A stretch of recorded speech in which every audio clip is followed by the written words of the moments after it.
بسم اللہ الرحمن الرحیم، السلام علیکم۔ آج 3 جولائی ہے، دن ہے جمعے کا۔ شریف خاندان بہت بڑی مصیبت میں پھنس چکا ہے، ہر طرف سے گھر چکا ہے اور اب اپنی بنائی سی سی ڈی ہی مسئلہ بن چکی ہے، کیونکہ اب لوگ کہہ رہے ہیں کہ جب اسحاق ڈار صاحب کے نواسے کا نام آ گیا ہے تو اب سی سی ڈی کہاں ہے، یہ سوال پوچھے جا رہے ہیں۔ اب جگہ جگہ اسحاق ڈار کا نام لیا جا رہا ہے، نواسے کا نام لیا جا رہا ہے، جی این این نیٹ ورک یعنی الیکٹرانک میڈیا نام لے رہا ہے، اسی طرح سینئر صحافی نام لے کر اس کیس کا حوالہ دے رہے ہیں، جو کہ بڑا ہی خطرناک کیس ہے۔ تو کہا جا رہا ہے کہ کیا اس میں بھی سی سی ڈی فل فرائی کرے گی، کیا ہوگا، یہ باتیں اب ہو رہی ہیں۔ اس پر ہم تفصیل سے بات کریں گے کہ غیر ملکی خواتین کے بارے میں اب کیا اطلاعات ہیں، ان کا میڈیکل ہو چکا ہے، کس طرح ان ملزمان کو عدالت میں پیش کیا گیا، اس کے بارے میں اب کیا پیش رفت ہو رہی ہے، کس طرح سے اب یہ معاملہ انٹرنیشنلائز ہوتا نظر آ رہا ہے۔ تو بہت ہی مشکل میں ہے اس وقت شریف خاندان کہ کیا کریں، کیونکہ اندر بھی ایک پالیٹکس چل رہی تھی کہ حمزہ شہباز آگے نہ آ سکیں، اس کے لیے اسحاق ڈار صاحب کے بیٹے کو تیار کیا جا رہا تھا کہ شاید وہ وزیر اعلیٰ پنجاب ہوں آگے، جب مریم نواز صاحبہ وزیر اعظم بننا چاہتی ہیں۔ تو اب اس سارے کھیل میں اس مقدمے نے عجیب و غریب رخ اختیار کر لیا ہے، اس پر ہم تفصیل سے بات کریں گے۔ آغاز کرتے ہیں جناب سہیل آفریدی سے، کیونکہ کل بہت زیادہ بات ہوئی کہ جیل اصلاحات کے موضوع پر سیمینار تھا، تو چیف جسٹس صاحب خود چیف جسٹس صاحب اپنی ہی تقریب کو لائیو کیوں نہیں اس طرح نشر کروا سکے، کیوں یہ بھی سینسر ہو گئی، یعنی سہیل آفریدی نے جہاں عمران خان کا نام لیا اس کو سینسر کر دیا گیا، لیکن سہیل آفریدی کو، تحریک انصاف کو، خان کو بہت بڑی فتح ملی ہے، بہت بڑی فتح، کیونکہ وہاں پر اگرچہ صحافی احتجاج کر رہے تھے، سیاہ پٹیاں باندھی ہوئی تھی، جس پر مریم نواز صاحبہ خود بھی پریشان ہو گئی کہ شاید کیونکہ ظلم اور جبر سارا ان کی حکومت کی طرف سے ہوتا ہے، تو انہوں نے کہا جی ہم نے اب کیا کر دیا۔ تو صحافی نے بتایا کہ جی چیف جسٹس نے ہم سے کمرہ خالی کروا دیا ہے اور اب ہم باہر دھوپ میں کھڑے ہوتے ہیں، صحافیوں کے پاس سپریم کورٹ کی کوریج کے لیے کوئی جگہ ہی نہیں ہے جہاں پر بیٹھے۔ تو خیر اس پر سہیل آفریدی نے بھی کہا کہ جی میں تو خود وہاں پر آؤں گا، تمام وزراء اس پر تھوڑے پریشان نظر آئے، لیکن جو ہائی لائٹ ہے وہ یہ سامنے آئی ہے کہ تالیاں جس طرح سے سہیل آفریدی کے لیے بجی ہیں، وہاں پر 17 سیکنڈ تک مسلسل 17 سیکنڈ تک تالیاں بجتی رہیں جب خان کا نام لیا گیا کہ جی اگر اصلاحات کرنی ہی ہے تو ان کا آغاز اڈیالہ جیل سے کیا جائے۔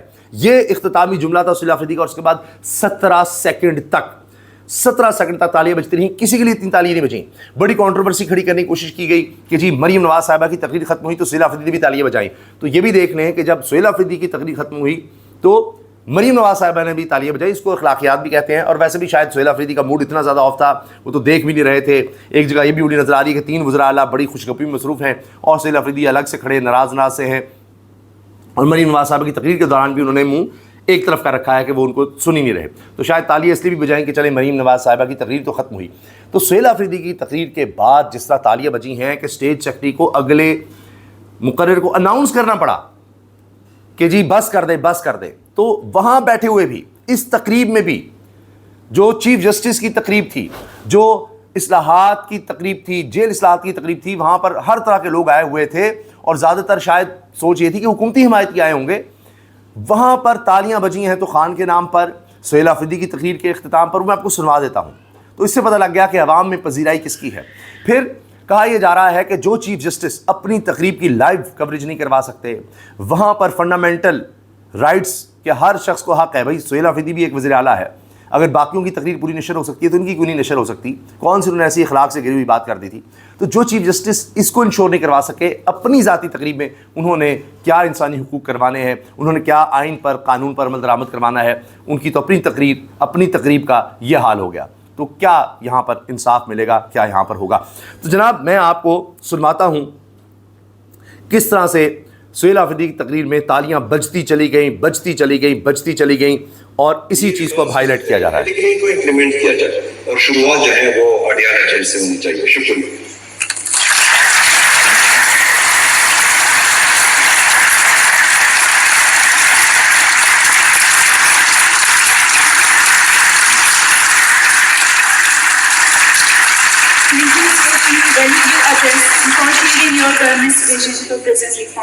دیکھا آپ نے آگے جو اسٹیج سیکرٹری ہیں خاتون، وہ آئیں، وہ اگلی تقریر کا اناؤنس کرنے لگ گئی، پھر بھی تالیاں بجتی رہیں 17 سیکنڈ تک، شاید کسی کے لیے اتنی تالیاں نہیں بجیں۔ اور سہیل آفریدی کے اختتامی جملے کیا تھے کہ اصلاحات کا آغاز پھر اڈیالہ جیل سے کیا جائے، کہ خان کی ملاقات نہیں ہو سکتی۔ ان کی فیملی ان سے نہیں مل سکتی، ان کے بچے ان سے بات نہیں کر سکتے، ان کی بہنیں ان سے نہیں مل سکتی، ہم نہیں ان سے مل سکتے، جا کر کھڑے رہتے ہیں، نہ کتابیں ان کو دی جاتی ہیں، کبھی ٹیلی ویژن بند کر دو، کبھی اخبار بند کر دو، قید تنہائی میں رکھا ہوا ہے، پراپر علاج نہیں مل رہا، اپنے ذاتی معالجی ان سے نہیں مل سکتے. تو یہاں سے آغاز کریں.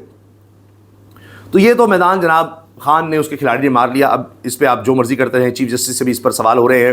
پھر جب مریم نواز صاحبہ نے کہا کہ جی میری چھوٹی بیٹی میرے سے ملنے آتی تھی اور روتی تھی، تو نیچرل ہے وہ روئیں گی، ٹھیک ہے آپ نے بھی جیل کاٹی، تو کم از کم آپ کی بیٹی آپ سے ملنے تو آ جاتی تھی.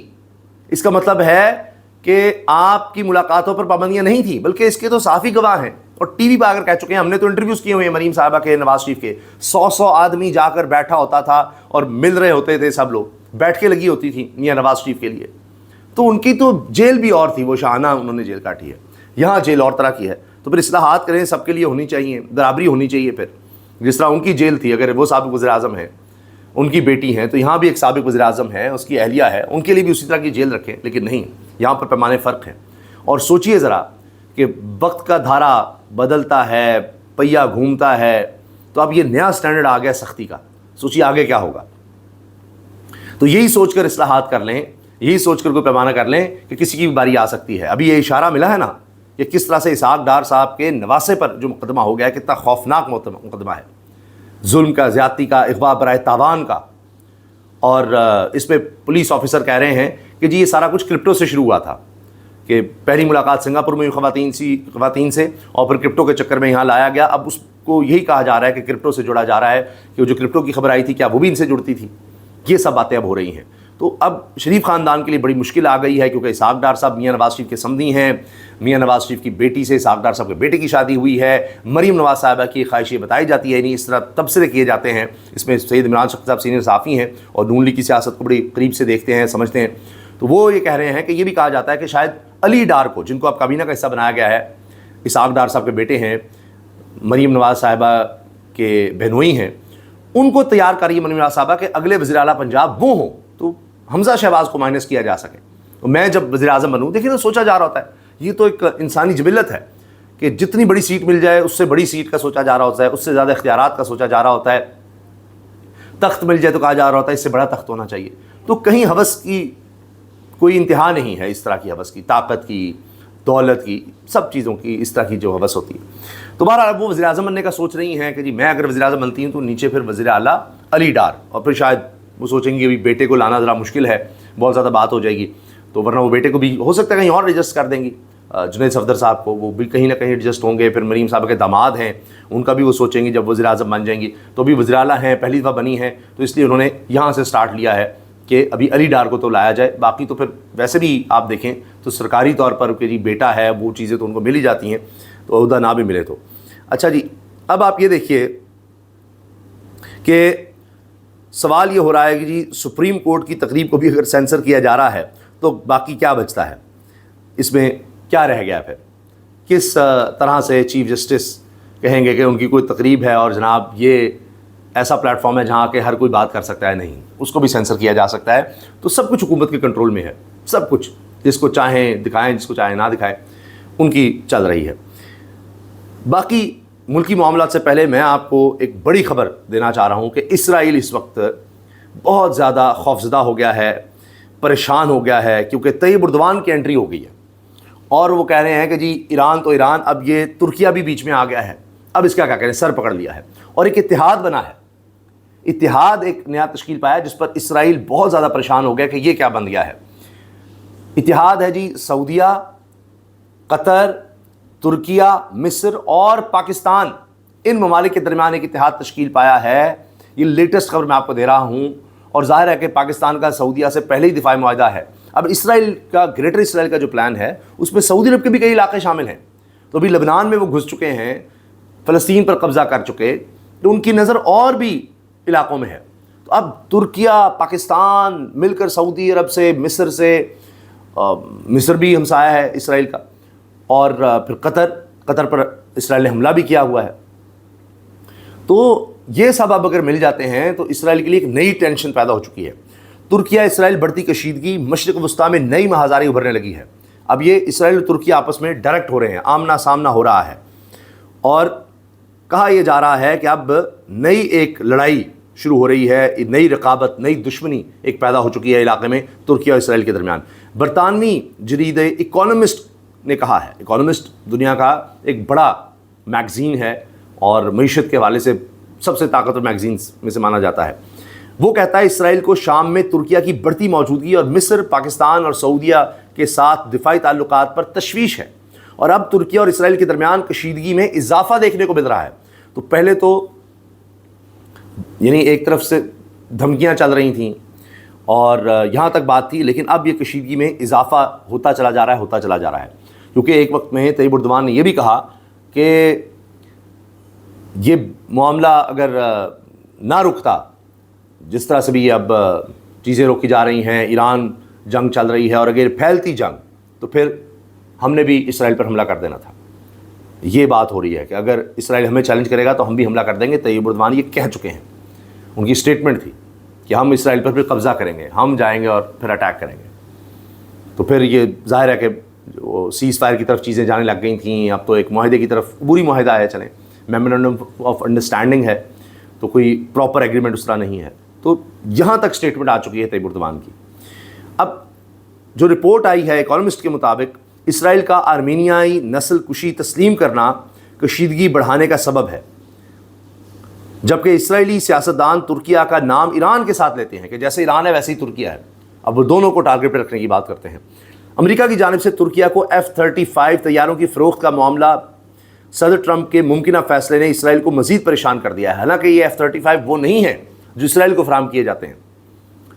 آپ ظاہر ہے کہ بے شک وہی F-35 تیار ہے، لیکن ٹیکنالوجی کے لحاظ سے، کیپیبلٹی کے لحاظ سے اس میں ویریشن رکھی جا سکتی ہے کچھ نہ کچھ۔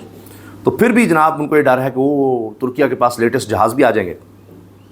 اکانومسٹ کے مطابق مشرق وسطیٰ میں ترکیہ اور اسرائیل کے درمیان بڑھتی کشیدگی ایک نئی بڑی علاقائی رقابت، ایک بڑی علاقائی دشمنی کی شکل اختیار کر رہی ہے، جہاں دونوں ممالک اب ایک دوسرے کو براہ راست سیکورٹی خطرہ سمجھنے لگے ہیں۔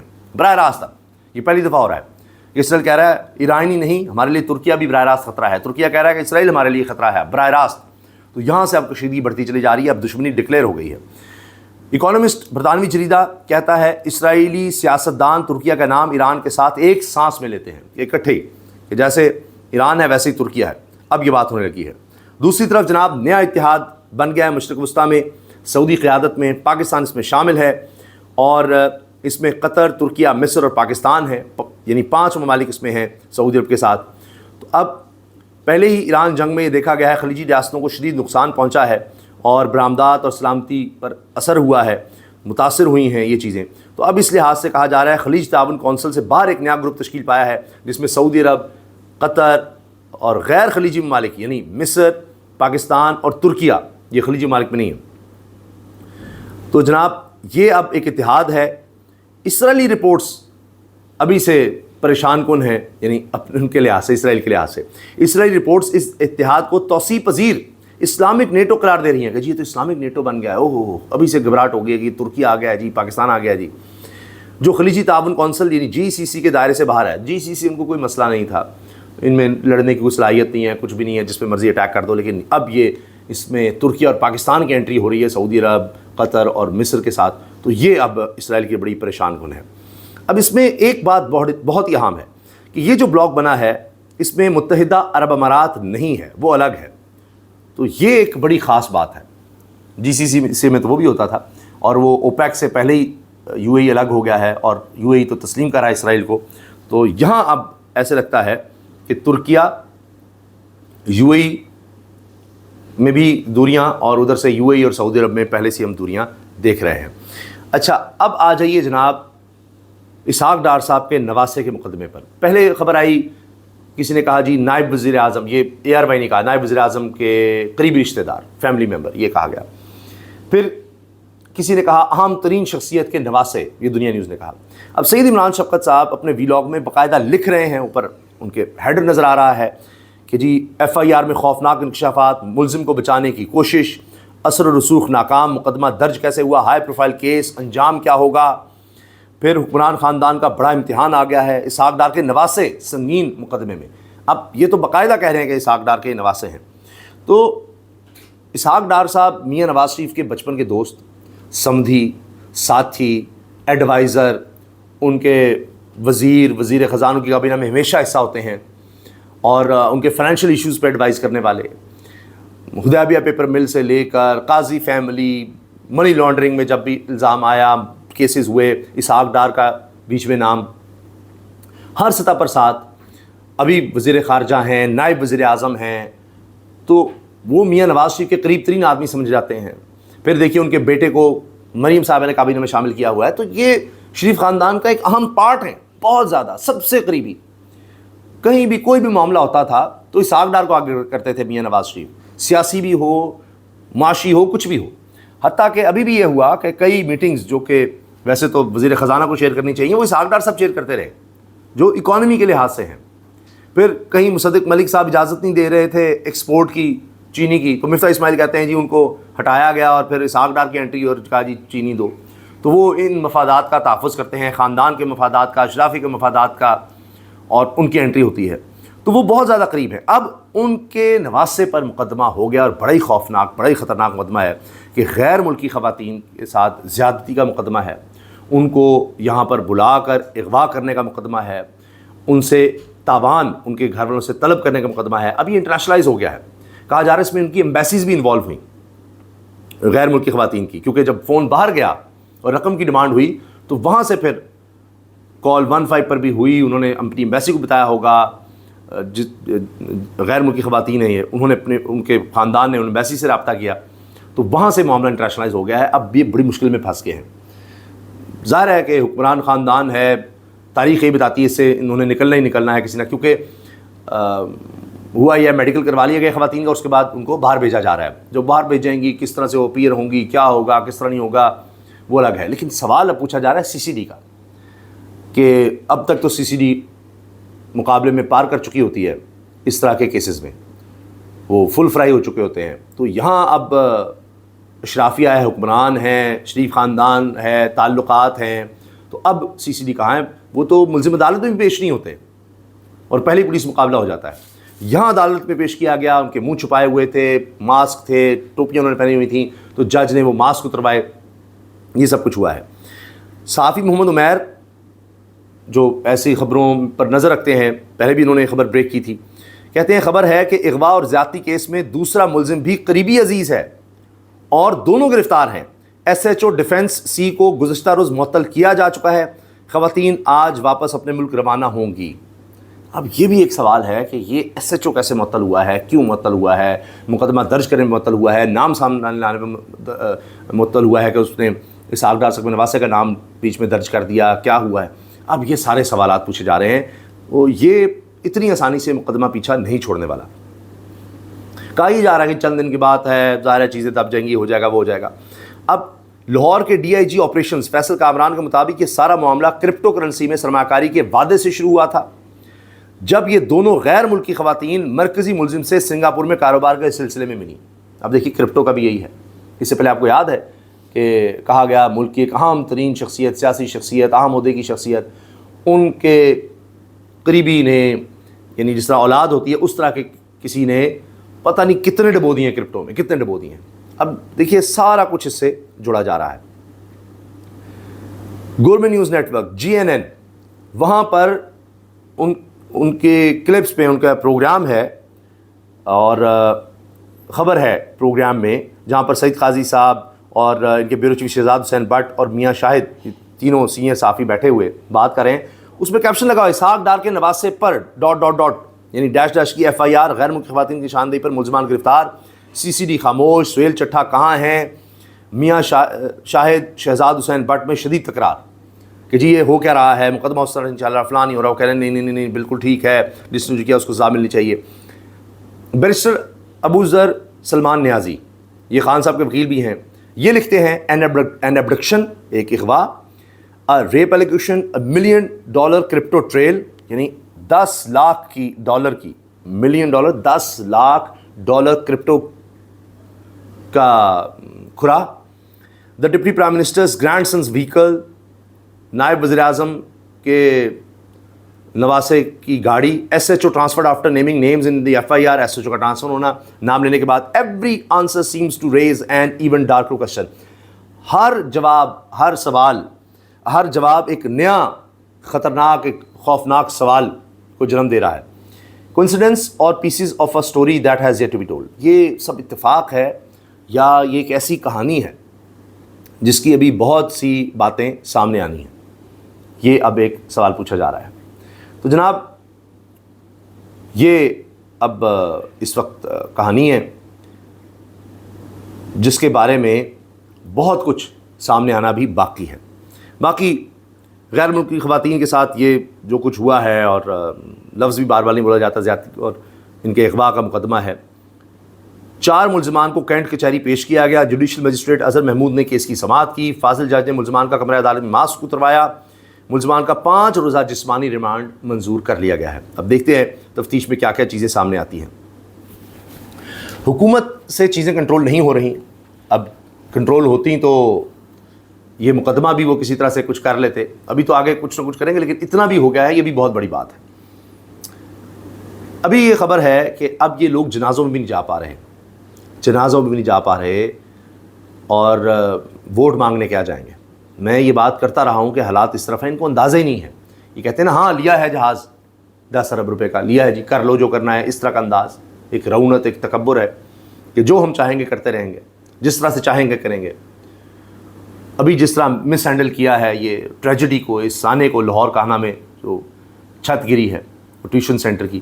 اب جی وہ سارے ٹیوشن سینٹر بند کر دو، سرٹیفکیٹ لے کر آؤ، یہ کر دو وہ کر دو. اب دیکھیے کوئی فلاحی ریاست ہو نا، وہاں وہ اس گھر کو پکا کر کے دیتے ہیں، ان کی داد رسی کرتے ہیں. وہ خاتون جو 200 روپیہ 300 روپیہ لے رہی تھی، جس کا خامد ریڑھی لگاتا ہے اس طرح سے پڑھا رہی تھی، کہ کہا جاتا کہ جس کے مکان اس طرح سے ہیں حکومت ان کے لیے کوئی فیسیلیٹیٹ کرے، کچھ کرے. نہیں، یہ فلاحی ریاست نہیں. یہاں پر سختی ہے، بند کر دو، اڑا دو، یہ کر دو، گرفتار کر لو، فلاں کر لو. اب جا کے دیکھیں جس کے اس طرح سے ہیں، یا تو ان کو آلٹرنیٹ فراہم کیا جائے یا کوئی ان کی سپورٹ کی جائے. نہیں، اب جو کوئی بیچارہ غریب ترین آدمی ہے، وہ اچھا پڑھا کر بھی کچھ کما رہا ہے، کسی طرح سے گھر میں کسی کو پڑھا رہا ہے، وہ بھی بند کر دیں جی، اٹھا دیں، پکڑ دیں، یہ کر دیں، وہ کر دیں. اسکول تعلیم کا برا حال ہے، وہاں سے بھی اگر کوئی جا ہی رہے ہیں غریبوں کے لیے کہیں اسکول ہے، اس کو بھی بند کر دو. نہیں، کوئی اور طریقہ نہیں ہے ان کے پاس. یہ ہر چیز کا ان کے پاس حل، سلوشن ہے CCD، وہی طرز عمل. ابھی دیکھیں نا پنجاب میں جو قانون لایا جا رہا تھا، اور ابھی تھوڑا سا کم کر کے لایا نہیں ہے، کہ جی بس غیر سماجی انہوں نے حرکت کر دی ہے، تنقید کر دی ہے، فلاں کر دیا ہے، سب بند کر دو. ان کی جائیدادیں ضبط، ہر چیز ضبط کر دو، ان کو کڑے پہنا دو، ان کی سرویلنس کر دو، ختم کر دو ہر چیز. یعنی اپروچ یہ ہے، کوئی اور سلوشن، کوئی سوچ ہی نہیں ان کے پاس. وہی طریقہ انہوں نے اپنایا ہوا ہے کہ ایسی تیسی پھیر دو. تو جب یہ حرکتیں ہوں گی اور ان کے اپنے لوگ کہیں گے جی ہم تو استعفوں کا سوچ رہے ہیں، اگر یہ بل آ گیا تو ہم نہیں جا سکیں لوگوں میں. تو ابھی تو یہ باغ میں مسلم لیگ نون کے رہنما مشتاق منہاس کے ساتھ ہوا ہے کہ سابق اسسٹنٹ ایڈوکیٹ جنرل سردار مقصود احمد شمسی کے جنازے میں شرکت سے ہی روک دیا، اور لوگوں نے رد عمل اتنا دیا کہ یہ بغیر جنازہ پڑے واپس چلے گئے. یہ حال ہو رہا ہے نون لیگیوں کے ساتھ، ان کے عہدیداروں کے ساتھ. کیمپین انہوں نے کیا کرنی ہے. اب آپ یہ دیکھیے، بنوں میں مسلسل لوڈ شیڈنگ کے خلاف شہریوں نے تنگ آ کر گرڈ اسٹیشن پر دھاوا ہی بول دیا. سینکڑوں افراد احتجاج کرتے ہوئے گرڈ اسٹیشن کے اندر داخل ہونے کی کوشش کرتے رہے. سرکاری دفاتر ہیں، وہاں پر لوگ دھاوا بول رہے ہیں. کس قدر خوفناک صورتحال ہے. 12 گھنٹے کی لوڈ شیڈنگ ہے. یہ تو عام بات ہے، کچھ لوگ 18 گھنٹے کی، 20 گھنٹے کی لوڈ شیڈنگ کی شکایت کر رہے ہیں، اور اتنی شدید گرمی ہے، سسٹم ہی بیٹھ گیا جی. کیا انہوں نے کرنا ہے؟ اب تو یہ ہے کہ سولر کی کیپیسٹی اتنی آ گئی ہے کہ جتنی طلب ہے، لیکن وہ ڈسٹریبیوشن ہی نہیں کر سکتے، اس کو اٹھا ہی نہیں سکتے. لوگوں نے اپنا انتظام خود کر لیا ہے، بیٹریز پر جا رہے ہیں، سارا انتظام خود کر رہے ہیں. ایک اور خوفناک خبر یہ ہے کہ دعوے ان کے سنتے رہیے، اسٹیبلٹی لے آئے، فلاں لے آئے.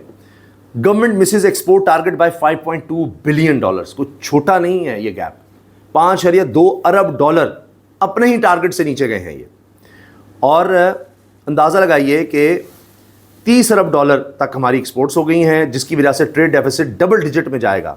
اور پاکستان کی معیشت کے لیے یہ کس قدر خطرناک بات ہے. آپ اندازہ لگائیے کہ ہماری ایکسپورٹ، ہماری آمدنی نیچے سے نیچے جا رہی ہے، اور یہ سالانہ بنیاد پر 6% نیچے گر گئی ہیں ہماری ایکسپورٹس. اور کہہ رہے ہیں کہ جی دیکھیں ہم تو بڑا زبردست اسٹیبلٹی لے آئے ہیں، یہ لے آئے ہیں، وہ لے آئے ہیں، فلاں لے آئے ہیں. سب جھوٹ، سب فراڈ ہے. اب یہ شہباز رانا صاحب کی یہ خبر ہے کہ Planning Minister Ehsan Iqbal recently said the country cannot leave the IMF until it increases exports to sustainable levels. کہ جی اپنے $60 ارب پر لے جانی ہے, وہ $5 ارب اور نیچے آ گئی ہیں اپنے ٹارگٹ سے. احسن اقبال کہتے ہیں ہم اوپر لے کر جائیں گے. The government has already missed the IMF's collection target by a wide margin of $975 billion or $3.5 billion for financial year 25-26. یہ بھی ٹارگٹ ہمارا مس ہو گیا کلیکٹ کرنے کا, ٹیکس کا جو تھا. In absolute terms, exports were $1.9 billion less than the same period last year, nearly equal to 2 loan tranches Pakistan receives from IMF every year after implementing harsh conditions. تو IMF کی 2 قسطوں کے برابر ہماری تو ایکسپورٹ ہی کم ہو گئی ہے. ان سے جو ہم پیسے لے رہے ہیں تو وہ ہم ایکسپورٹ میں کما سکتے تھے آرام سے. وہاں پر اگر توجہ دی جاتی, ہمیں IMF کی ضرورت نہ پڑتی کہ ہم نے ایکسپورٹس بڑھا دیتے. ہم نے ایکسپورٹ کم کر دی ہیں, IMF سے لون لے لیے ہیں کہ ہم ایکسپورٹ کم کرتے جاؤ, اپنی آمدنی کم کرتے جاؤ, اتنا ہی قرض لیتے چلے جاؤ. یہ حال ہو گیا. The gap between exports and imports reached $39.5 billion during the last fiscal year. The deficit was $7 billion or 21.6% higher than the same period last year. تقریباً $40 ارب یعنی $39.5 ارب کا ہماری ایکسپورٹس اور امپورٹس میں ڈیفیسٹ آ گیا ہے, تجارتی خسارہ $40 ارب کا. ہم $40 ارب کی چیزیں باہر سے زیادہ خرید رہے ہیں باہر کے مالک سے بیچنے کی نسبت. یعنی اگر ہماری $30 ارب کی ایکسپورٹس ہیں تو ہم $70 ارب کی چیزیں خرید رہے ہیں, $30 ارب کی بیچ رہے ہیں, $70 ارب کی خرید رہے ہیں, $40 ارب کا خسارہ آ رہا ہے. یہ ریمیٹنسز سے پورا کرنا ہے ہم نے کہ باہر سے جناب ترسیلات زارہ آ رہی ہیں, ان سے پورا کر لیں. لیکن اس سے ملک ترقی تو نہیں کر سکتا. بس باہر سے پیسے آئے, وہ کھا پی گئے, باہر سے وہ بھیجے گئے ہیں اور وہ کھا لیے کھڑے, ان سے چیزیں ہم نے منگوا لیں. بس کوئی ایکسپورٹس کی طرف دھیان نہیں, کم ہو گئی ہیں بڑھنے کی بجائے. سوچیں ذرا.